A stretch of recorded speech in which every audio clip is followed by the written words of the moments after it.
notice just now? You felt lighter? Okay, good. So that's an interesting quality. Nice description. Just shout it out. Anything else you noticed? Fun? Okay, good. What did you have to do to engage your partner or to be successful in co-creating a story? Listen, think, eye contact. Sorry?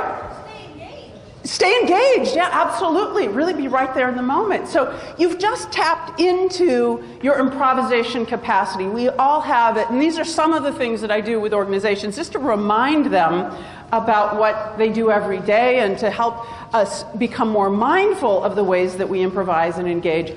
I also discovered 3 dimensions of improvisation, and these may resonate with you based on what you just experienced.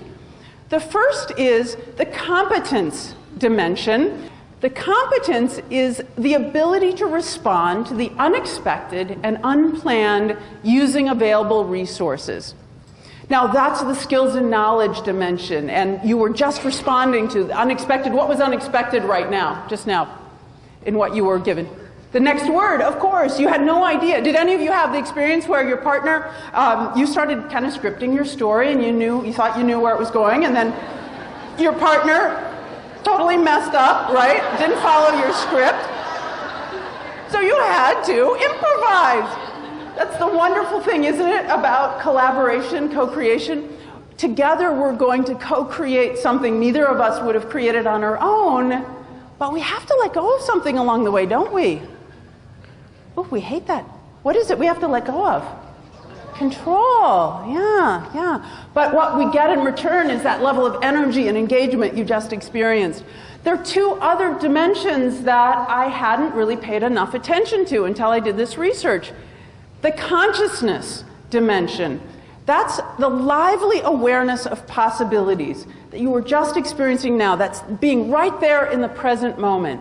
Let me ask you, as you were playing just now, could you think about all those emails you have to return, or those of you who are tweeting what your next tweet is going to be? You could only, right? You could only be right there in the moment if you were truly playing the game. This state of improvisation consciousness is somewhere between panic and boredom, right? Because when we're in panic, we're so frozen we can't respond. But in boredom, we're completely disengaged. We just don't care. So we're not going to respond. But somewhere in between is that sweet spot of improvisation consciousness, that state of high engagement. Now there's a third dynamic that's important.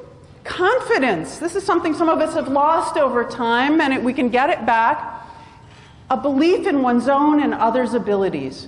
It's a big part of our improvisation capacity. When we have each of these, the confidence, the consciousness, and the confidence, we have improvisation capacity. Now here's what I discovered. The more people began developing their improvisation capacity, the more they began describing this experience of play space. And the more play space they began describing, the more they started improvising, the more they developed their improvisation capacity. So this became an amplifying relationship that we started experiencing heightened engagement and heightened capacity for improvisation, really important dynamics for organizational